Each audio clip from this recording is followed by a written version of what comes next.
Yangi O'zbekistonning zamonaviy ijtimoiy-iqtisodiy o'sish dasturlarining kun tartibida mamlakatdagi ekologik vaziyatni yaxshilash, odamlar hayoti uchun qulay muhit yaratishga alohida o'rin berilgan.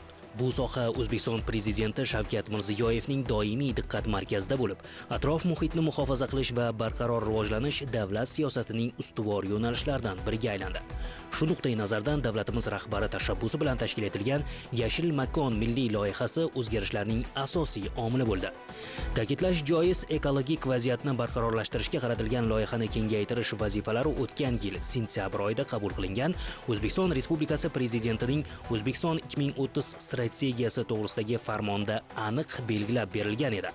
Unga ko'ra, har yili 200 million daraxt ko'chati ekish va respublikada yashillik darajasini 30% ga yetkazish, ekilgan har bir daraxt uchun parvarishlash va sug'orish tizimini yaratish, 1984 ta yashil bog', shu jumladan 112 ta yirik sanoat korxonalari va unga qo'shni hududlarda 3 yil ichida 30 million ko'chatdan iborat yashil belbog'lar tashkil etish, barcha davlat idoralari, korxonalar, ta'lim muassasalari hududida yashil bog'lar yaratish. Toshkent shahrida yashil maydonlar hududini 5 barobarga ko'paytirish va uni 5000 gektarga yetkazish. Shahar va viloyat markazlarida har 50-100 ming kishi uchun jamoat bog'larini yaratish kabi aniq maqsadlar belgilangan. Shuni alohida qayd etish lozimki, O'zbekistonda so'nggi 7-8 yilda ekilgan daraxtlar undan oldingi 100 yilda ekilgan daraxtlar sonidan ko'p.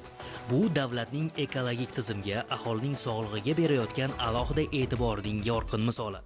Davlatimiz rahbarining yashil makon ezgu tashabbusi ham turkiy dunyo uchun, qolaversa, umuman xalqaro hamjamiyat uchun yana bir katta jipslashtiruvchi omilga aylanganning dalolatidir bu.